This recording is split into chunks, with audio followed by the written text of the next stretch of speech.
Thank you. Yeah, welcome back from this short break and a little breath.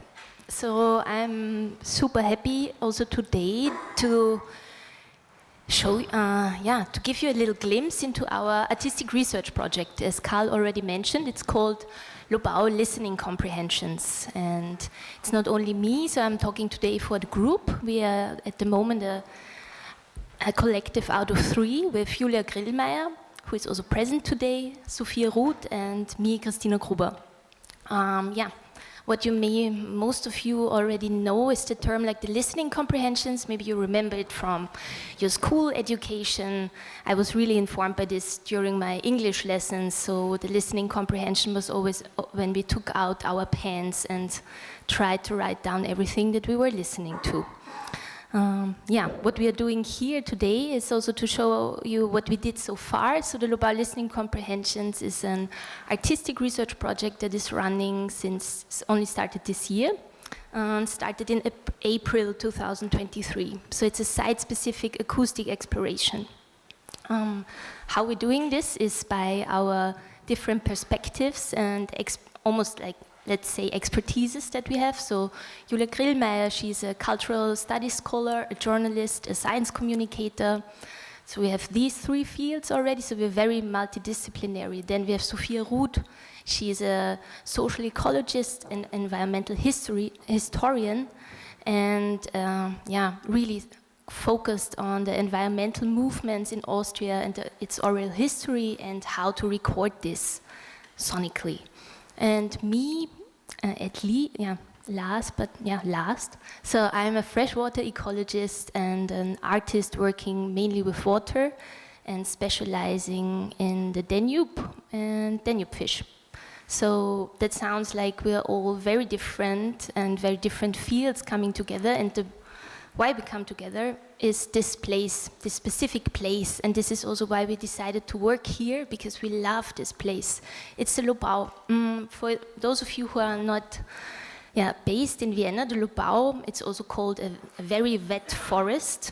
It's one of the last remaining floodplains of the Danube. So the Danube is a super long river, over 2,000 kilometers, and we also are super lucky that this river flows through Vienna, almost, or partially.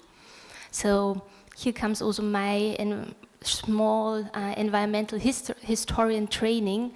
The river is full of changes, and these changes until now also have not been recorded sonically or in little due to also technical reasons. But what you can see here already is these huge changes that were taking place. So we're talking on the one hand from a national park, the last free-flowing stretch of the Austrian Danube, but we also talk about the super transformed landscape, almost so to say cyborgian landscape. We borrowed this term even though it seems a bit outdated, but as you will see, and I'll try to unfold this also a bit, the Lobau is really a cyborg. And maybe we also try to build things that help us to enter this cyborg. So on the picture from 1912, it's almost more than 100 years old, but still very up to date. It shows this regulated river that runs like a channel through the city, but it also really does not meet the city center at all anymore.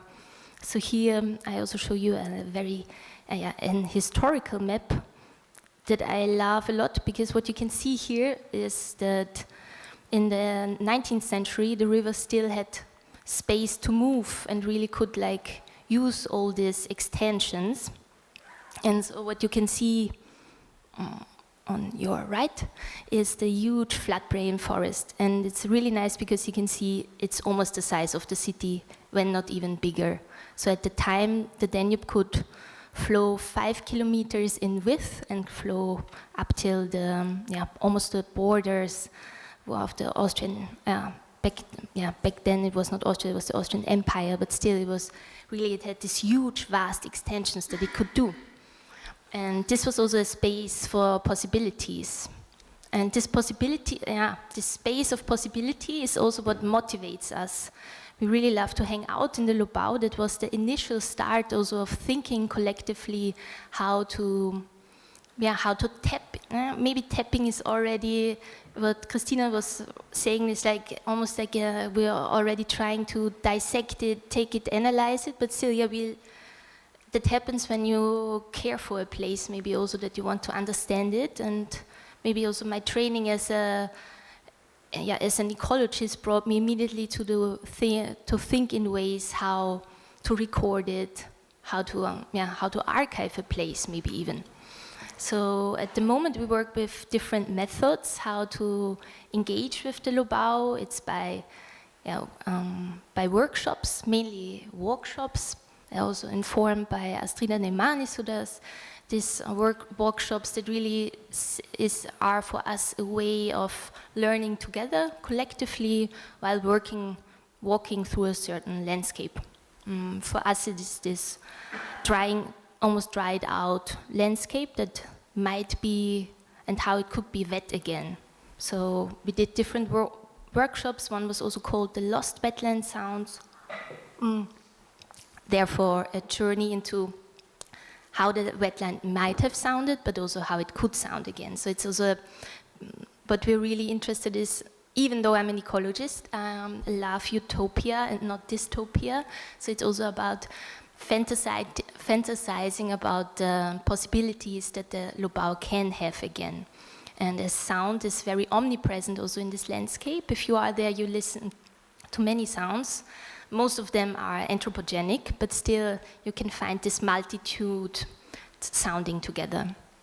And also, I immediately want to jump to our first let's say, manifestations. So we're trying to tap into this landscape that is super old, that is very changed, it is very man-made, it is very full of extractivism, there's an oil harbor, there's all these reformation structures, then it's a huge hotspot of biodiversity. At the same time, all the species are on the brink of extinction, so at the moment it almost feels like, even like, is it still okay to feel that this landscape is, a landscape that we can like, that we can love, because it is so much transformed, and almost like we're looking at a landscape that is so stabilized that it has no more room for this change. So one way also of bringing our different disciplines together was by building a machine. And that is very funny, because none of us is a machine builder, and none of us has like this technical background, but still we wanted to have something that helps us to tune into the landscape. And this was, we started to build Gertie, or Gertie. It's our cyborg that helped us to actually understand not only the Lobau as a cyborg, but that maybe the Lobau as a cyborg mainly, and also that we need another translation to it, a mixing machine, we call it here, a means, almost a method, maybe a mentor, very much mentor. And this was only possible due to collaborations that we're engaging with, foremost with the artist Aaron Kimmich, who did the technical guidance as well, and Carminha Tarilonte Rodriguez, who was then now for the first manifestations also in charge of how the shape of Gertie could, what shapes Gertie could take on. So here you see just a sketch what it could be. It's like a listening device that has a small mini computer inside. It has a sensor, so because it's a lot about in this project that how to sense this landscape, this wet landscape that is maybe not so wet anymore, but how to be wet again, and and then our different interests and how they can sound together. So what you can see here is some small snippets also of what Gertie looks at the moment. So she has a clay body that helps as for resonance. Then there's a small speaker, and then the technique is hidden inside. It also has the reeds that are very prominent in the Lobau with it to just roughly bind the structure together. And then there at the moment we have 7 that can sound together. So what we did so far is also that those different soundtracks that we have from the Lobau. They can listen together and we can almost play them together in a multi-chorus soundtrack. We did this so far only once, but that was already, also we were quite brave and did a live radio show out of it immediately, and it worked super well because you just have a bunch of people walking with the speaker around through an omnidirectional microphone, and actually it was really good because you get this width that you usually only have when you have your own ears out in the landscape. You can hear very far, very close. You hear people explaining what is happening. So it's also really not a pure recording, but it could catch this character of the landscape. At least we think so. Then the other excursions we did so far were really also to collect material for the Gertis that they can have a sound base to work on. And then this is a picture from our live radio show with Radio Orange, an independent radio station. And what for us is also really important to keep, one way or one of the main motives and motivators to do the project is also to maybe find some more allies, some more friends in the Lobau that also care for this landscape that is changing, and we want it to change, but then also it needs to be protected in a way. So we think through sound this is possible. So we did also a swamp mix tour that was very much informed by the Adams family and how they just put an instant swamp mix into a very clean pool. I think it was in Central Park, and then they had all the good creatures they really love, and so we also really want those muddy creatures to stay with us, because they very much make what we are. So here's still some impressions from our workshops, and also what we try in the workshops, because it's on the one hand that we invite people, but also that it's very open and you can just show up. We try to show also this multi-diversity of the place, and somehow also what we love to talk about most. So it's like the history of the place, possibilities, and so we work here also with underwater microphones, because that's one technique I use quite a lot. You can see one hydrophone in action. And I think what I really wanted also to bring in today, as I'm talking for the collective, but still it's me sitting here in front of you, telling you something about the Lobau listening comprehensions. It's how, because I'm not a musician, I'm not trained in this, but somehow I got very informed through being in certain landscapes, and that was always these landscapes of transitions, so-called ecotones. It's a landscape that is in between, always changing, always mixing. You don't really know, are you already in water or still on land? And as a freshwater ecologist, those places are the best. You only want to actually research these, but they're super hard to research as well. And usually the measures and the methods that you use, they're very invasive, they're very loud, they're very noise polluting basically, because, for instance, if I want to get out the beautiful fish that are under the water that we cannot hear, that we cannot see most of the time because it's very muddy and blurry, we just have to take a huge electrical device. You can imagine like a lawnmower on my back, and then I'm just wading through the not so deep water, and I try to catch all these fish so I can say, this and this species is occurring. This is very intrusive. So one recent idea that is also used is to use more sound, and use, for instance, underwater microphones to be maybe less invasive. The only problem is we don't know yet of most of the freshwater fish how they sound, what they sound like, if they even do make a sound, because until now almost no one was interested. We know there's tons of research of ocean sounds, all creatures, like especially whales. I'm a huge fan of those recordings as well, but it's very unfair that we have only a little recording archive of freshwater sounds, and most of the time, if you talked also to researchers while I was studying, they told me, no, they don't make a sound. There's so much current, you hear all the stones rolling apart in the river. Definitely the fish, they don't make a sound. It would be much too, it would take too much energy. We're pretty sure they're silent. And now, recently it comes up even, especially, and that's why I'm also so interested or keen on artistic research methods, or I think just methods that you have to come up with to think about stuff that maybe at the moment you look for it, nobody has looked at it or heard for it. So that was there was a gateway for me almost to start also incorporating this in ecological research. The beautiful species, fish species I put you next to me is a sturgeon. It's a living fossil, it's a dinosaur, and it's still appearing in the Austrian Danube, even though this specimen can't appear anymore, but it's the fish I worked most with the last 8 years, I think. And it's since 200 million years on this earth, and it usually actually, if we talk about,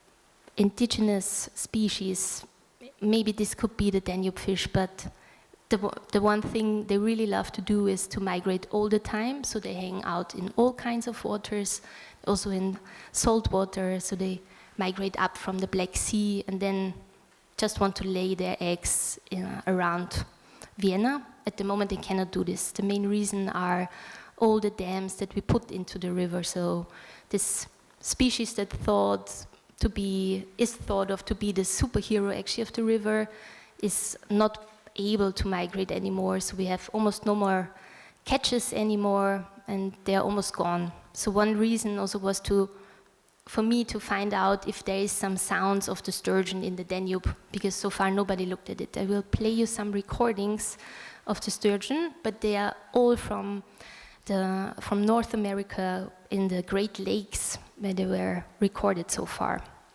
And this is only because there is some myth of the sturgeon thunder, and this is how they started also to look for it.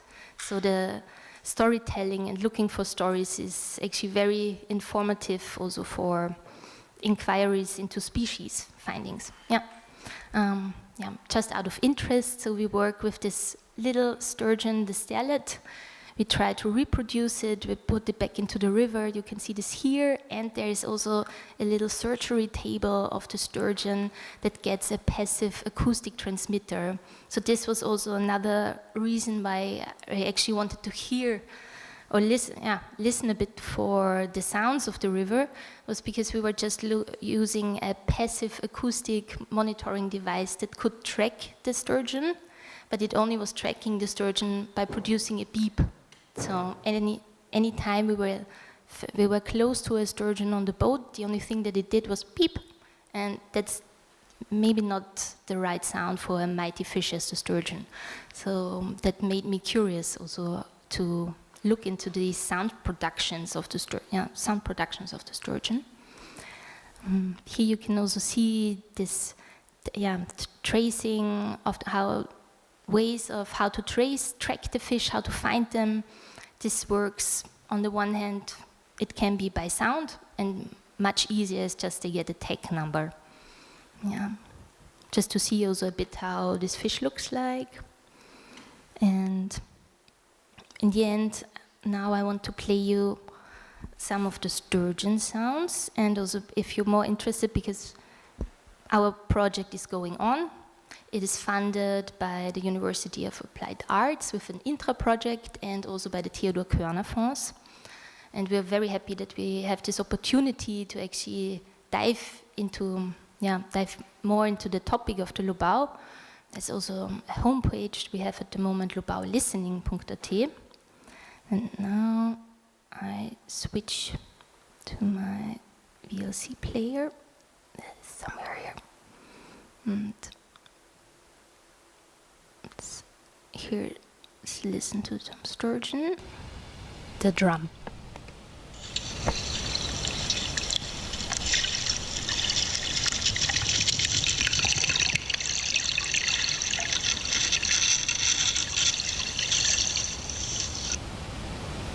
the crackle. Snaps with drumming sounds.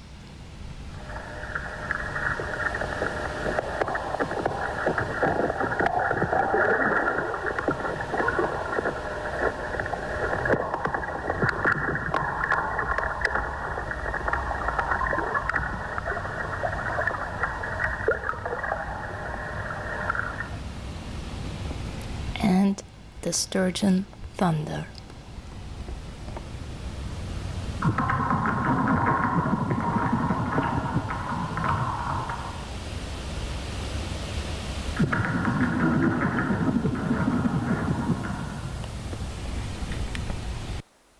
So the idea is to hear this in a super loud environment with a good bass or subwoofer, and then it really can also go through your entire body. So this is like one way to the Lobau is by the underwater recordings, and then also maybe open the floor for some questions that came up or any comments. I want to play you one of the oral history excerpts that Sophia Ruth did by Annemarie, and she's talking about the Donau and the love for the Donau. Man muss es erleben. Der Fluss ist so was Schönes und mit dem Boot überhaupt, man hört ihn rauschen, beispielsweise den Schotter. Und man spürt den Wind, die Donau trägt einem irgendwie und man muss sich fallen lassen. Und die Au ist ein Urwald und man kann so viel erleben. Und sie ist nie gleich, die Au und die Donau. Also wir sind tausende Male gefahren und auch mit den Rädern natürlich durch die Au. Und es ist immer anders. Es ist einfach Leben.